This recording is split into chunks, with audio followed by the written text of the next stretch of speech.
Connaissez-vous le test Bechdel? C'est un test qu'on utilise pour mettre en avant dans les films la surreprésentation des protagonistes masculins ou la sous-représentation des protagonistes féminins.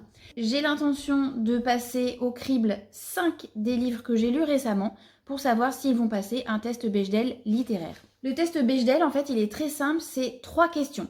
Est-ce que, dans mon histoire, il y a au moins 2 protagonistes féminines dont on connaît le nom ou le prénom? Ensuite, si on répond oui, est-ce que ces 2 protagonistes féminines discutent entre elles? Et si c'est oui, est-ce que ces 2 protagonistes féminines qui discutent entre elles parlent d'autre chose que d'un homme ou que des hommes? Donc j'ai choisi 5 livres dans lesquels les protagonistes principaux sont des hommes, parce que je me dis que forcément si le personnage principal est une femme, il y a beaucoup plus de chances que le test Bechdel passe. Donc moi je veux voir dans certains livres que j'ai lus avec des personnages principaux masculins, si ils passent ce fameux test. En premier, Sauveur et Fils, que j'ai lu il y a longtemps mais je l'ai relu avec ma fille.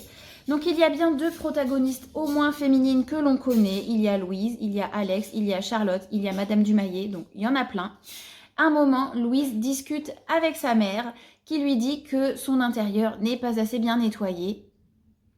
Ensuite, les nouvelles chroniques de Condor, tome 1, Prince de sang. Alors, il y a 2 protagonistes féminines au moins dont on connaît le nom, la princesse Anita et la princesse Elena. Par contre, à aucun moment, 2 protagonistes féminines ne parlent entre elles.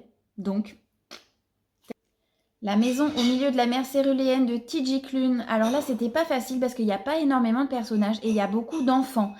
Donc si on enlève les enfants, il y a 2 protagonistes féminines adultes, Hélène et Zoé, que l'on connaît. On les entend pas vraiment discuter, mais à un moment, on sait qu'elles discutent ensemble et qu'elles discutent d'autre chose que des hommes, mais on n'entend pas leur conversation. Test Bechdel à moitié réussi. Roman de gare de Philibert Hume. Alors, il n'y a pas beaucoup de personnages et il n'y a aucune femme qui est nommée. On a peut-être la boulangère, mais on n'a vraiment pas de nom ou très peu. Aucune qui discute ensemble, ça c'est clair et net.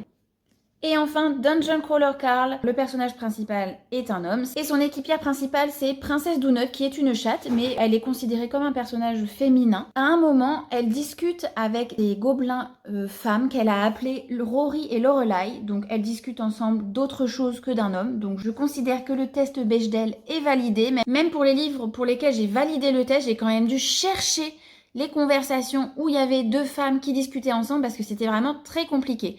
Maintenant, la question, c'est de savoir, est-ce que c'est juste parce que ce sont des protagonistes masculins et donc c'est pas facile de faire parler 2 femmes puisque on a le point de vue du protagoniste principal à chaque fois.